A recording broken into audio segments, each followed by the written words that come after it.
Warriors have themselves a winning streak, folks, and we're going to break it all down. It's Friday Night Live. Kylen Mills, myself, Cyrus Saatsaz.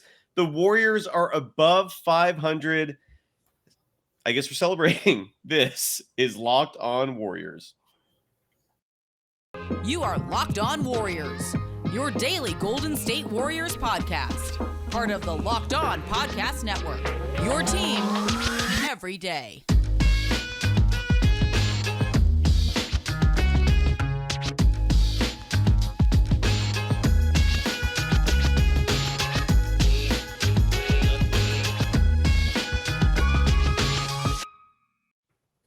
Thank you for making Locked On Warriors your first listen every day. We're free and available wherever you get podcasts. You can follow Kylen Mills on Twitter at Kylen Mills, also Instagram and TikTok. You can follow me, Cyrus Saatsaz, on Twitter at Dog Surf Roadshow. Kylen, first of all, and this goes for everyone out there, the Warriors PR Twitter account, when following home games, they publish an old school box score. It's the paper ones that they give the press at games. I absolutely love these things. To me, it's the best way to read what happened in a game on just a single page. So it's available. Kylen, how are you doing? And your first reaction to the Warriors now having a 2-game winning streak after a beautiful win, a solid win against the Raptors. Yeah, I'm excited, Cyrus. I mean, it's about time the Warriors won 2 straight. I think that honestly, they're playing some of their best basketball, and they have in the last couple weeks. And that's a huge positive because going into the second half of the season, they needed this. Now, being a game above 500 is far from where they need to be. But luckily for us, the West is wide open, and there's still plenty of time. There's plenty of basketball yet to be played. On this win in particular, so every night to me for the Warriors is the Steph Curry show. But in reality, it was the Donte DiVincenzo show. I love the fact that he was mic'd up. I really enjoyed that because I think DiVincenzo is super likable. He seems like a great teammate, great energy, and he put up great numbers tonight. He's a pass-first guard. I really like that about him because he's focused on playmaking and setting up teammates. And the Warriors already have a lot of scorers. So that's the exact role that they need. And I think he just provides such a spark in the second unit. And when you look at the stat line, 12 points, 11 assists, a double-double in addition to 3 rebounds, 2 steals, and the best plus-minus on the team with plus 24. I mean, there's a lot to be happy about with the pickup of Donte DiVincenzo this offseason. And then, there's this guy, I don't know if you've heard of him, Steph Curry had a cool 35 points, 11 assists. He also had a double-double of his own. Yeah, all-star starter. Who's he? He's I believe this was his 9th. Is it his 9th All-Star game or 9th All-Star? I think it's his 9th All-Star selection, 7th All-Star starting nod, which is a Warriors record. Rick Barry second with 5. I just want to add, first of all, Donte DiVincenzo, I really hope they give him a contract extension, please. I've been pleading for months. Lock him down because his contract right now is a player option for $4.5 million next year. He's not going to accept that. He can get a lot more in the open market, and the Warriors need to pounce. Sooner the better, please. I love Donte DiVincenzo. You're absolutely right. Him talking about the feds and referring to him being mic'd up. He's like, I'm part of the feds. And then the Warriors are now 20-10 on the year when DiVincenzo and Jonathan Kuminga plays. What were your thoughts about Kuminga? I'll read a stat line real quick. 15 points. For some reason, the rebounding number just never is just never like a thing for him to highlight. Like he had 0 tonight, which just doesn't make sense at all. But he was aggressive, and he had that 4 3-pointers in a row streak. I love his shooting form. I just love Kuminga. Your thoughts? Yeah, I thought Kuminga played really aggressive and confident, and that's huge for him. I love to see the way his game is developing because early on in the season, he struggled. He stuck with it. He really emphasized defense. And, something Steve Kerr said is that the offense will come for Jonathan Kuminga when he's not forcing it, when he's focusing on defense and using that to be a catalyst for the offense. And he's now finally in a place where he's hitting his stride in the attack. He had one move where he had like a really nice pump fake going up to the basket. I think he's really dangerous around the rim. He adds some verticality for the Warriors. I thought he looked great. He had some great finishes, and I just think he needs to continue to do that.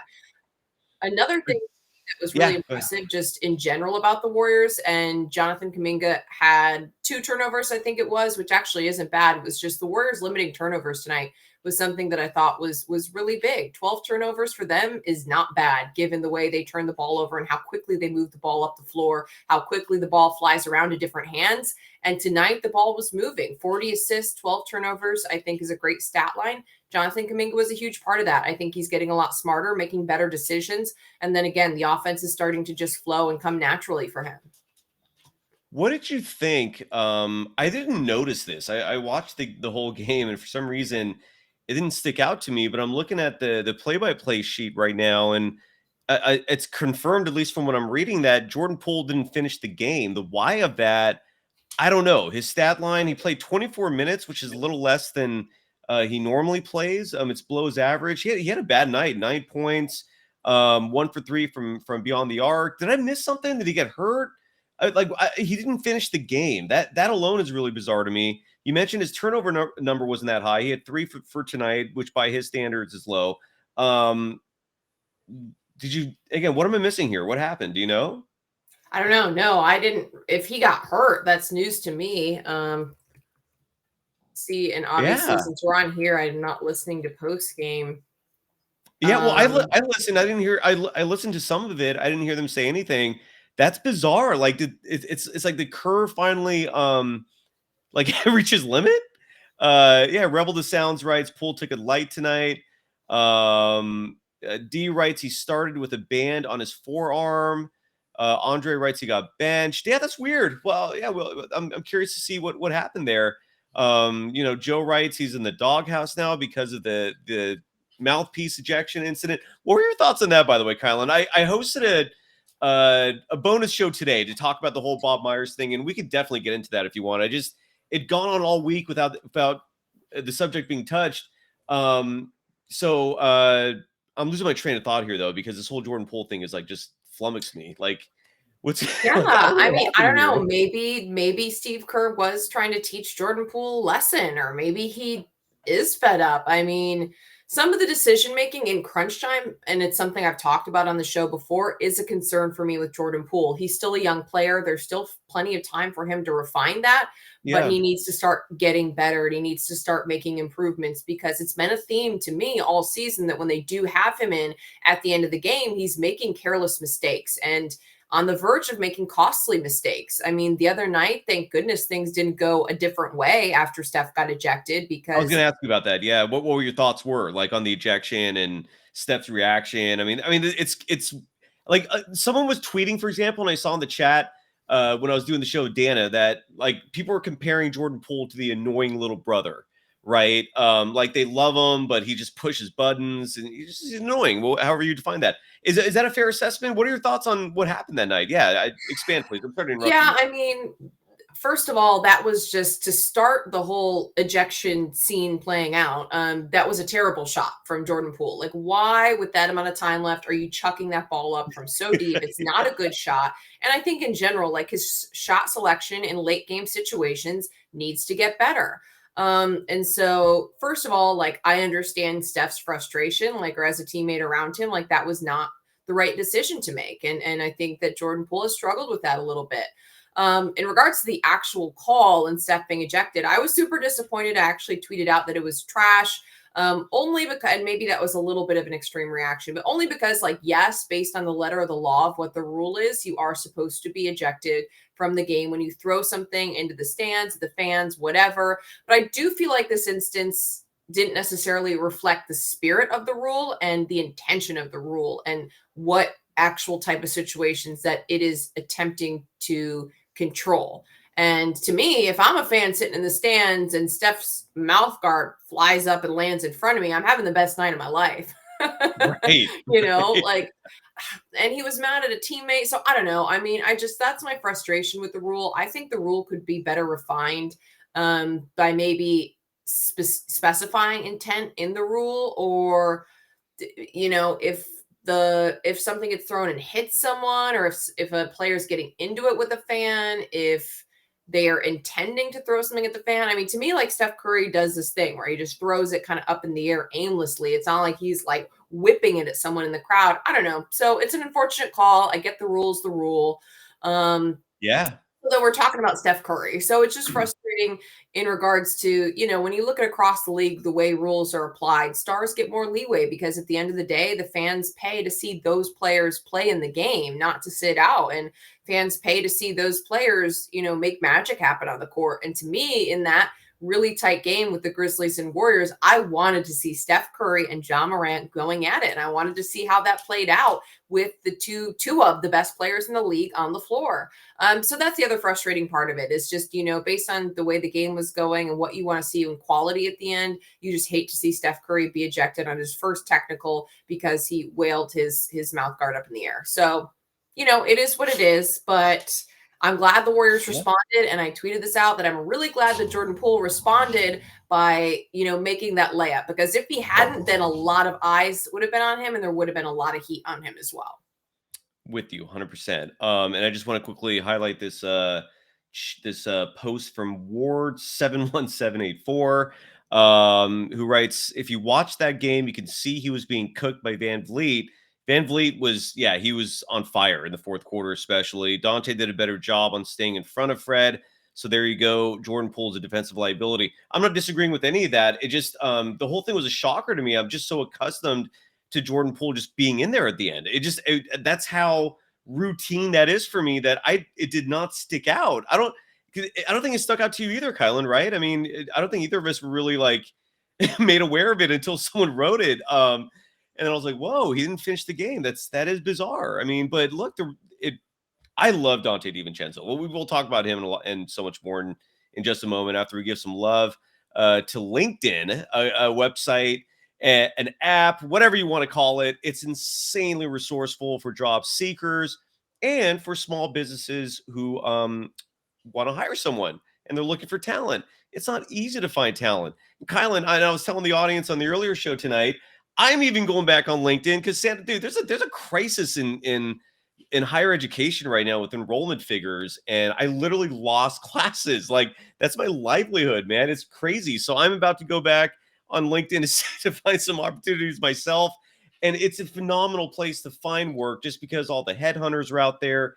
Anyone looking, anyone seeking, they're all there. LinkedIn is the spot, and for individuals like hiring managers, small business owners, that is where you can find your talent. There's over 875 million accounts on LinkedIn. That's how many people are using the app. That's about a seventh of the planet, an eighth of the planet. So LinkedIn Jobs helps you find the qualified candidates you want to talk to faster. Post your job for free at linkedin.com/lockedonnba. That's linkedin.com/lockedonnba to post your job for free. Terms and conditions apply.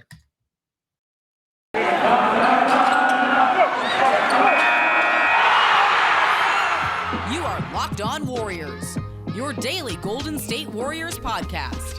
Part of the Locked On Podcast Network, your team every day. Right here, Gil PV Finn writes, is Kylen the voice on the intro? Kylen, do you want to answer that? No, I am not, but I'll take that as a compliment because I feel like the voice in the intro sounds good.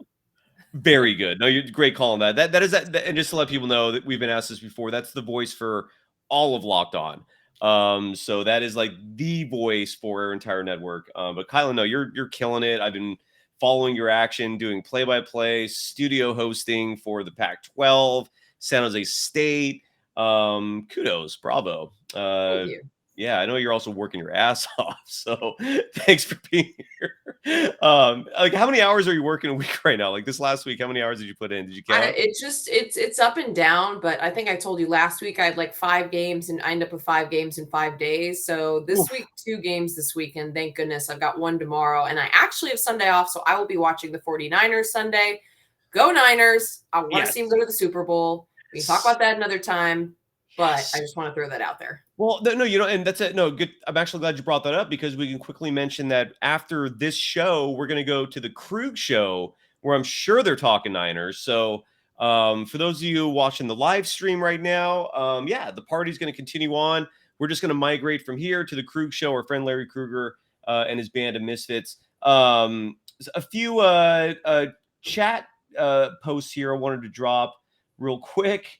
It had something to do with Jordan Poole finishing games and forcing people to drink alcohol, and but I can't see it anymore. So never mind. What did you think about Steph? We talked about him a little bit. Again, he got ejected last game. He got named a starter yet again. I believe his 7th selection as a starter, his 9th overall selection in the All-Star game. Kylen, your reaction to yet another dominating performance by one of the greatest to ever play this game. Oh God, hold on. My ESPN just randomly started playing a video. Don't you just hate when that There's happens? no audio this time, so you're... Well, it just like it made me panic for a second because you've got all these tabs up here, and I'm like, oh God, which one just started making noise? And then of course it was the ESPN tab that I have up with the box score. Okay. Okay, so Steph Curry. What more is there to say about Steph Curry? I mean, that's the same thing, Cyrus. I'm glad that he's playing better because I will say in late game situations specifically, I feel like since coming back from his injury, he's been shaky, and you can point to some of his performances recently.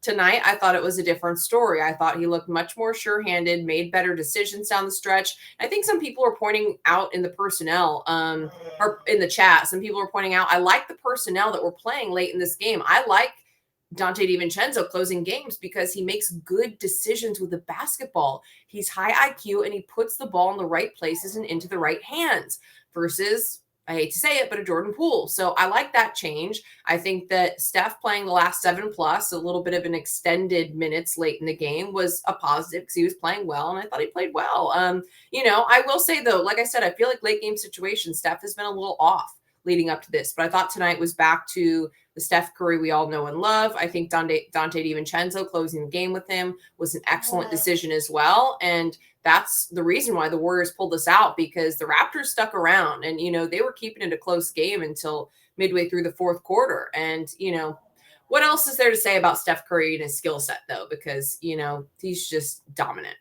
Yeah, but I think Donte DiVincenzo deserves the attention, the accolade.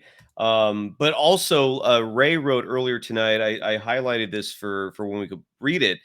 Ray writes, the Warriors can only play Donte, the TPMLE. What is that? The something mid-level exception. I'm drawing a blank on what the TP is right now. But which will be about $7 million a year. I'm going to do my research on that, but something tells me you are correct because Bobby Portis was in a similar situation with the Bucks where he signed a portion of the mid-level exception, which I know Donte DiVincenzo, that's where his $4.5 million came from, was a mid-level exception. And I also know that granting extensions to that cause limitations. There also might be a situation where they might have to wait until after the season, past a certain date. So maybe they can offer more. I'm going to do some research on that. Or Kylen, if you find it, one of us will reveal that in regards to his contract situation. But I think there is some truth to that. And hopefully that, by the way, will not be a severe issue in terms of re-signing him, because his value is gold right now. He has been such a massively huge addition to this team. And again, alongside Kuminga, they're 20-10 when those two players play. There's a good reason for that. Kuminga is lighting it up as well. Kylen, what are your thoughts on Alex Caruso? Actually, let's save that. I'll present the question when we come back. You'll answer it so we can tease it up. But there have been reports. I forgot the reporter's name, who's with NBC Sports Chicago. And he's now reported this twice, that his sources are telling him that the Warriors are one of 2 teams currently in the mix for Alex Caruso. We also heard that soundbite, and I can replay that, Kylen, if you haven't heard it yet, where Steve Kerr was on with Damon Bruce and Ray Ratto and almost had like a Freudian slip of sorts regarding James Wiseman, basically admitting that he may not be here for long. And it was a crazy slip. It sounded like a slip up to me, but it really revealed possibly what they're thinking, which is that he might be on the trading block. So when we come back, I'm going to get Kylen's thoughts on Alex Caruso maybe coming to the Warriors. I personally love the idea. Maybe I'm totally wrong, and we'll hear what Kylen has to think after I give some love to FanDuel, a brand new sponsor of Locked On Warriors, and they even got their own overlay. Let me get that real quick here. Where are you, FanDuel? There we go. So, FanDuel, Again, you made it when FanDuel is sponsoring you and your network. And this year, the only app you need at your Super Bowl party is FanDuel, America's #1 sports book. We're really excited about our new sports betting partner for Locked On because they're the #1 sports book in America. Again, that's FanDuel. And if you're new to FanDuel, that's even better. They have so many great features that make betting on sports fun and easy. Download FanDuel now so you can bet Super Bowl 57. Let's hope the Niners are in there with a no sweat first bet. You'll get up to $3,000 back in bonus bets if your first bet doesn't win. FanDuel lets you bet on everything from the money line to point spreads to who will score a touchdown. Kylen, this is our moment to talk about this game for a minute. The Niners are 2.5-point underdogs to the Philadelphia Eagles. Brock Purdy has been our boy. What do you think is going to happen this Sunday in Philly, 12 o'clock kickoff? I think the Niners are going to take it. I'm hammering the Niners as underdogs. I think this is a Super Bowl caliber team. Brock Purdy doesn't even need to play, to me, like amazing. He just needs to play good enough because there are so many weapons around him, and the Niners defense is outstanding. So that's my take. There you go. And I hope you're right. I'm cautiously optimistic. If the Niners win this game, Brock Purdy is the next franchise QB. They haven't had one since Steve Young, folks. So I'm stoked on that. The FanDuel Sportsbook app is safe, secure, super easy to use. So join FanDuel today at FanDuel.com/lockedon to claim your no sweat first bet on Super Bowl 57. That's FanDuel.com/lockedon. Make every moment more with FanDuel, official sportsbook partner of the NFL.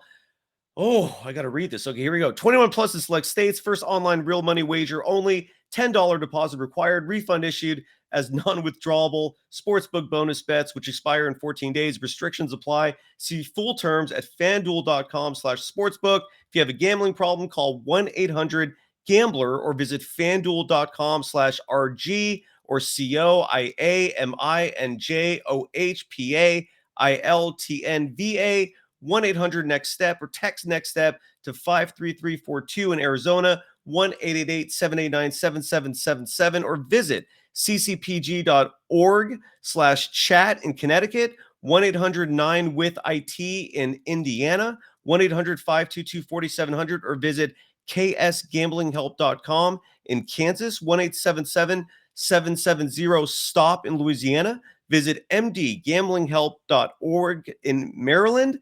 1-877-8-HOPE-NY, or text HOPE-NY 467-369 in New York, 800-522-4700 in Wyoming, or visit 1-800-GAMBLER.net in West Virginia. Woo!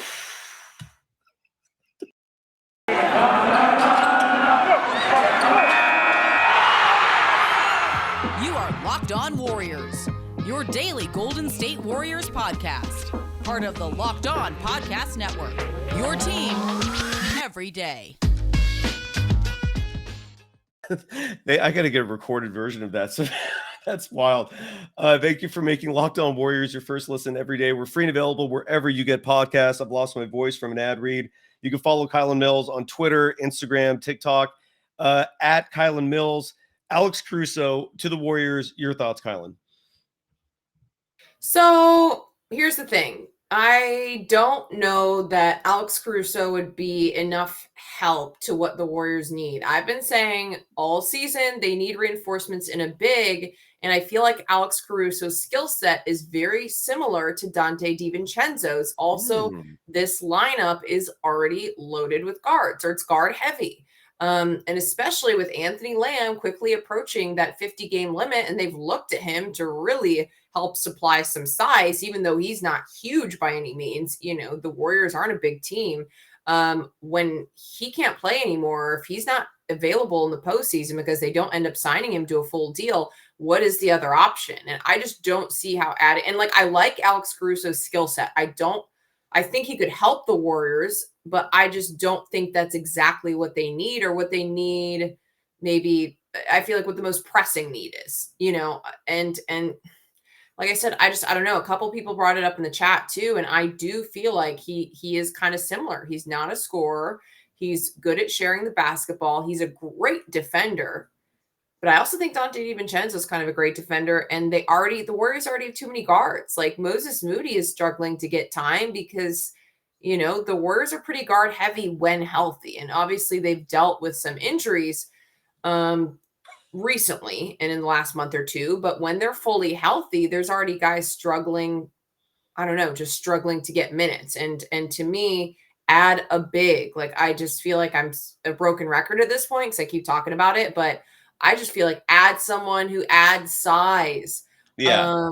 But we got to be realistic here, right? Because they're not going to do that. It would absolutely blow my mind if the Warriors went out there and actually got a center. Do you really think they will do that? Like in the realm of reality, want is one thing.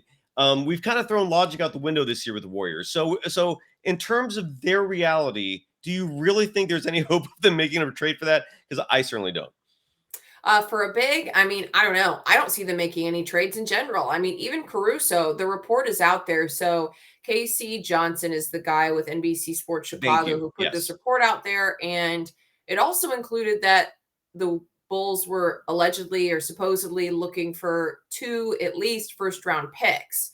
And good luck with that. Yeah, well, so I was going to say, that's my exact reaction is I don't see the Warriors biting on that. If that's what the Bulls are looking for, I don't see them, seeing eye to eye. And if the Bulls aren't willing, I don't think there's any way they'd be willing to just go 1-for-1 with like a Wiseman, a Moody. You know what I mean? Like they'd have to give up more. And supposedly they want not 1, but 2 first round picks. And I just don't see that being worth it for the Warriors. I don't see the Warriors biting on that. And so for that reason, I also don't know that this trade would happen either. So if the Warriors make a move like that, I would be surprised. Yeah. Here's why I not only, and I like it. We're gonna agree to disagree here. Here's not only why I think Caruso would be a great pickup. I also think it's within the realm of reality. Kylen, I want to play this soundbite for you real quick. It's going to take me 1 second to find it, but I have to play this again because, you know what? I got to play this soundbite first. So this is Steve Kerr tonight. Sorry to interrupt real quick our flow, but this was Steve Kerr tonight explaining why he did not play James Wiseman. That's something I want to talk about. So yeah, cue that up. Yeah, so let's get to this. We haven't gotten to it yet, but I think that's interesting. I want to hear what he has to say. Agreed. So here is Kerr. Steve, with Kevon Looney in foul trouble, and as you cycle through a few players at the 5, how come James Wiseman wasn't a part of that cycle? We just decided to go with JaMychal. We thought about going with Wise, but JaMychal's been playing well in the last few games, and so we gave him those minutes. But James could find himself out there next game. It's just day to day, and he's just got to stay ready. That's crazy. Yeah, your thoughts, Kylen? Yeah, I was surprised. I mean, basically, that was Kerith Burke with NBC right here in the Bay Area who asked that question, recognized her voice. And I think it's interesting because I agree with the point she brought up. Looney getting into foul trouble, Looney getting yanked with 4. I am surprised they didn't let James Wiseman give some run just to add some rim protection. And even if it was just a little, sporadic run or short run, I was surprised. I think that Wiseman, I mean, there's no question to me Wiseman is a higher ceiling, but I think that he deserves the opportunity over JaMychal Green at this point. Like, I think why not give Wiseman a shot? He's this young player you've supposedly been trying to develop. And then I also think if you're not going to play James Wiseman in these types of games or situations, then send him to the G League, like send him back. And I kind of thought about that when Moses Moody got assigned to the G League this weekend. And, if Wiseman's not playing either, then send Wiseman down to get some minutes, because I think for Moses Moody, confidence and reps are the 2 most important things he needed. And I think the same thing goes with Wiseman. The more reps he gets, the better. And to me, if you're not going to play him in situations like this, or if you're not going to play him in general, if he's not in the rotation, then send him to the G League and let him play, let him run. But I would like to see Wiseman get some minutes and see what he can do. I mean, he had that extended streak in the G League. He came back and then he dealt with injuries. And now that he's back and healthy and available, like, get him some time. I want to see what he can bring to the table. Yeah. Here's that. I totally agree, especially with Moody. And when you have the choice between either letting him rot on the bench or playing for your G League squad, that is there to develop your players? I think the choice is obvious. This is the soundbite I want to play real quick, and we'll finish the show on this note. This was Kerr again with Damon Bruce and Ray Ratto on their show. They are so lucky to get Kerr on that program weekly or bi-weekly. I can't remember what it is, but here is Steve Kerr talking about just Wiseman's future with the team. Do you owe it to James Wiseman to either start playing him or trade him? I think that's a fair question. You know, one of the things that I tell James from time to time is I feel bad for him because of the circumstances. He's had a tough go with the injuries. The injuries have definitely set him back, but bottom line is he's a really talented young guy playing on a veteran team. So he's in a situation where he's not getting as many reps and as much playing time as he would in a different set of circumstances. You know, had he been drafted by a different team, he'd be getting more opportunities for sure. And that's part of his story. That's part of his journey. And what I love about James is he understands that and recognizes it and continues to keep a positive spirit and energy, and he works hard every single day, and he's wonderful to coach. So as I've said many times, I'm a huge fan. And however this plays out, we don't know, but I hope I get to continue to coach him, and I hope that he can develop here and get more opportunities as we go forward. So I thought I heard him kind of slip up and admit that he might not be with this team for long.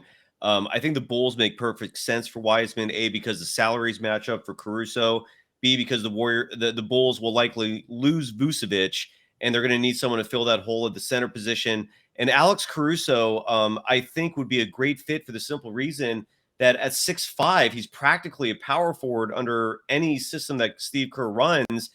He's clearly is done with bigs, right? So 6'5" is almost like a wing / stretch 4. Alex Caruso is a fantastic defender. Fantastic. He almost makes up 100% for Gary Payton II. And what I see with the Warriors over and over, their struggles is defense, and the fact that they have like they're 27th in the NBA in points given up, yet they're second in scoring. So whatever decision you make, like, I agree, get the big. I really, that's obvious. I was fighting for that last year, and I felt like I just had to throw up the white flag for wanting that, because I don't think they're ever going to do that again.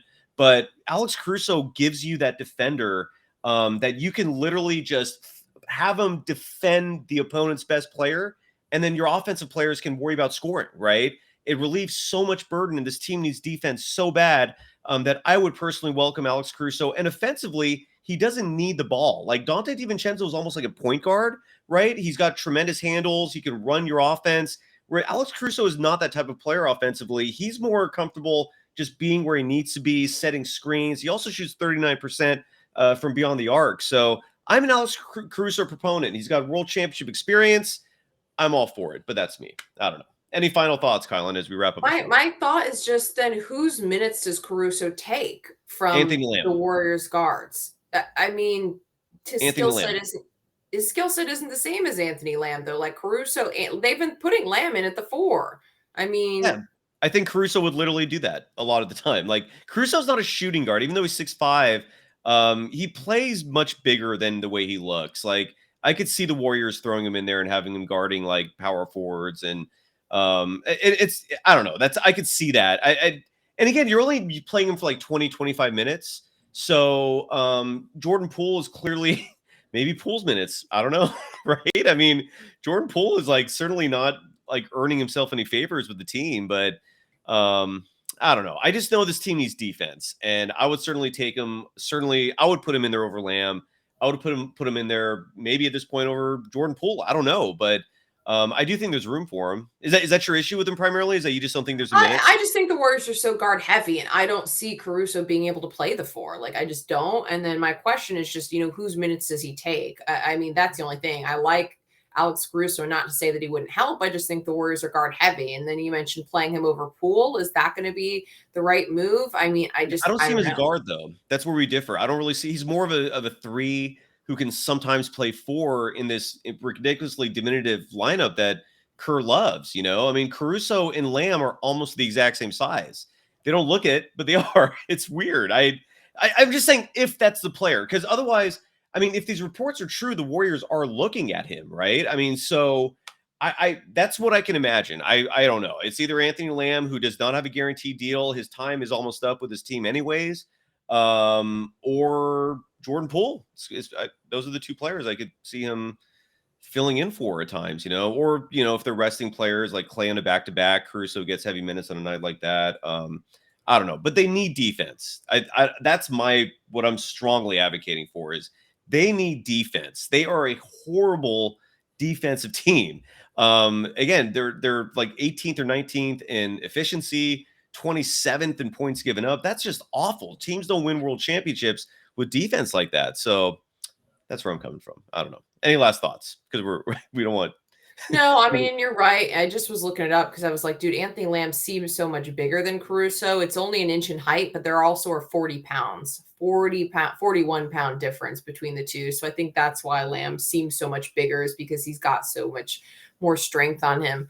But we'll have to see. Like I said, I just would be surprised if the Warriors make any kind of trade move. Like I really will. Like, not to say they aren't testing the waters, but if they go through with it, I will be surprised if they make any major moves. I do think the Wiseman situation is interesting. We'll just have to see how it plays out. But, I'm on the same page as you in that I don't think he's helping anyone by sitting on the bench. I also don't think someone mentioned in the chat, well, going to the G League isn't going to help his trade value, but like either just getting DNPs every night. So, I guess I'm just curious as to what the game plan is with Wiseman, which, your guess is as good as mine. I don't know. Yeah, I would play Wiseman over Lamb. I mean, that goes without saying though, but I don't get it. And the way he's being treated is why I'm sensing trade. Could be wrong, but there's a lot of reports coming out now, and he seems to be the odd man out, of those 3 lottery picks. But yeah, I don't know. We'll see what happens. Again, we're going to the Krug show, so everyone migrate over there. We'll continue the party for a little while longer. Kylen, thanks as always. Happy weekend. Happy Warriors victory. Happy Friday night. And the Warriors will finish up on this note. Next play a team that I did not expect to be like right in the thick of things, but they are, and that's the Oklahoma City Thunder. The Warriors start a 3-game road swing. Your thoughts on that? The Thunder, by the way, I believe are a game behind the Warriors right now. Your thoughts as we wrap it up? Big road swing. Oh, by the way, I heard the Memphis Grizzlies lost tonight. Yeah, I heard that too. Yeah. Steven Adams. Right. Who knew? Steven Adams. That's the impact of losing I just like to laugh about that. I tweeted out the John Morant I'm fine in the West clip. So I'm just enjoying, a little bit. I mean, here's the thing. Ja talks smack. You got to be able to take it back. It's all in good fun, whatever. Yeah. But I just want to mention that Warriors won. Grizzlies lost. Warriors face OKC. Huge road trip. They need to come out. I want to say that I want them to take 2 or 3 because right now is the time the Warriors need to make a jump in the standings. Like they need to get themselves into a playoff position, lock that in, and then kind of just cruise down the stretch. So I'd like to see them really make a move now. Well, they're playing well. They're playing hot. Keep everybody healthy, and then, kind of just cruise into the postseason. But you've got to get out of the play-in. You've got to get out of the play-in. You've got to get into, like I said, I ideally would like to see them get into like a 4 spot, but I hope get out of the play-in. Wholeheartedly agree with you. And right now they're currently 7th. All right, folks, thank you so much for joining us. Again, you can follow Kylen Mills on social media platforms at Kylen Mills. You can follow the program on Twitter at Locked On Dubs. And again, we're going to join Larry Krueger and his band of misfits for a few minutes. So join us there. Otherwise, have a great weekend, everyone. Thank you. Later. Peace. Bye.